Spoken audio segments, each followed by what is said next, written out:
Numa Pompilius, the second king of Rome, by Neenan. Numa Pompilius was born in 753 BC, which is the year of the founding of Rome. He was the son of a wealthy Sabine named Pomponius, who lived in the Sabine town of Cares. He was educated by a priest of Cares, the goddess of grain and agriculture. When he came of age, he traveled from Cares to Rome, where the Sabine king Titus Tatius held court with Romulus. This is a coin depicting Tatius on one side and the Sabine rape on the other. Sabine rape is when the Romans took the Sabine women because their population was predominantly male. The Sabine men prepared to fight the Romans, but their women, who preferred the Romans, prevented the fighting. From then on, the two people were ruled by the Roman king Romulus.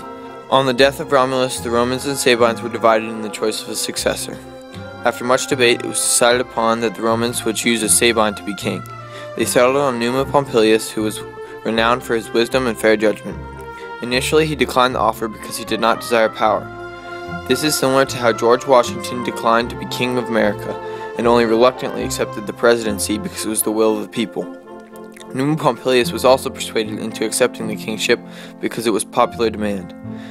This reluctant acceptance of the throne made him popular with the people just as it did with George Washington. Numa's biggest impact was on religion. He started many new religious positions and customs, which influenced later religions and provided a way for the Romans to advance up the political ladder. For example, he founded the Vestal Virgins, the highest position a female could hope to have in Rome. They lived in the Temple of Vesta. At the height of the empire, there were 18 Vestal Virgins, 6 in training, 6 to tend the hearth, and 6 elders to oversee the training.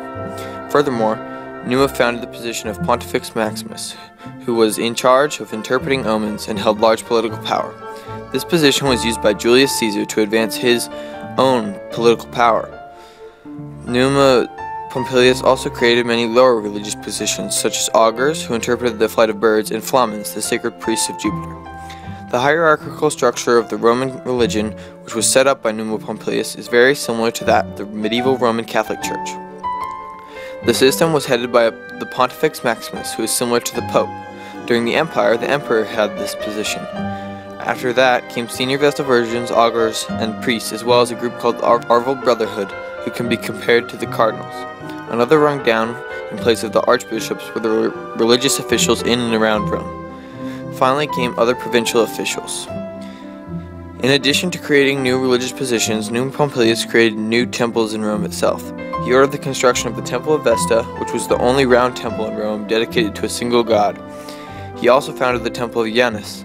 The temple's doors were meant to be opened in times of war. However, during Numa Pompilius' reign, they were never opened. This peace was obtained through tactful diplomacy and fair ruling. The Romans were surrounded by many larger, warlike Italian tribes. The fact Rome was kept at peace is proof of Numa's talent and diplomacy. He also promoted the arts and introduced an improved calendar. Although it was very inaccurate by modern standards, it set the base for improvements that would be made much later in the empire. Proof of Numa's wise ruling is how he dealt with the food shortage early in his reign. He gave out land conquered by Romulus to the poor. In addition to providing more food, this supplied these people with the means to support their families and attain wealth. This also set the precedent for later in the Republic and Empire, where conquered lands were given to veterans. Numa Pompilius died in 673 BC of old age. He was succeeded by Tullus Hostilius.